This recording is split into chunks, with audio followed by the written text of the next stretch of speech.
गुरुसत्ताय नमः।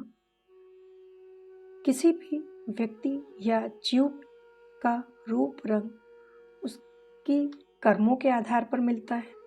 क्या योनियां भी कर्मों के आधार पर मिलती है? इसी प्रकार कहा जाता है कि पौधे भी एक 84 लाख योनियों में एक योनि है जिसमें आते हैं। आइए जानते हैं पौधों को यह योनि किस प्रकार प्राप्त होती है। कुछ जीव किन्हीं खास दुष्ट आदतों में बुरी तरह प्रवृत्त हो जाते हैं। वे किन्हीं इंद्रियों का बार बार दुरुपयोग करते हैं।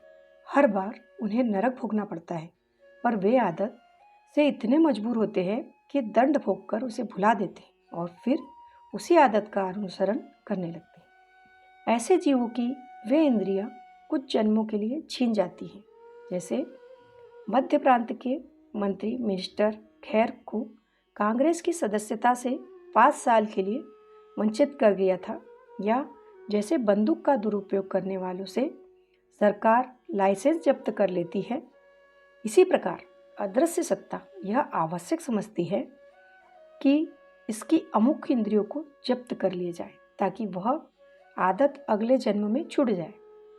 जन्म से गूंगे, बहरे, अंधे, अपाहिज, नपुंसक वे होते हैं जिनने अपनी उन इंद्रियों को अनुचित रीति से उपयोग करने की आदत डाली होती है। फिर भी यह योग भोग योगिनी नहीं है। जीवात्मा उनका भी जागृत होता है और वे चाहे तो इच्छानुसार अंधकार से प्रकाश की ओर चलने के लिए स्वतंत्र है। कुछ मनुष्य इतने दुष्ट होते हैं कि वे जीवन भर अपनी सारी इंद्रियों का दुरुपयोग करते रहते हैं। उन्हें जड़ योनियों में जाना पड़ता है। वृक्षादि में जन्म लेना भोग योनि है। इनमें जीव तो रहता है पर क्रियाशील चेतना का अधिकांश भाग जब्त कर लिया जाता है। इन भोग योनियों में जन्म प्राप्त होना प्रभु की ही कृपा का चिन्ह है, क्योंकि बिना जड़ योनि मिले उन दुष्ट संस्कारों को भुला सकना उस अज्ञानी के लिए कठिन है, जब तक कि वह पुरानी आदतों को भूल नहीं जाता। अब उसकी उन्नति का क्रम यहीं से आरंभ होता है। वृक्ष के बाद कीड़े मकोड़े, फिर पशु पक्षियों की योनियां धीरे धीरे पार करता है, क्रमशः अधिक ज्ञान वाली योनि को अपनाता है।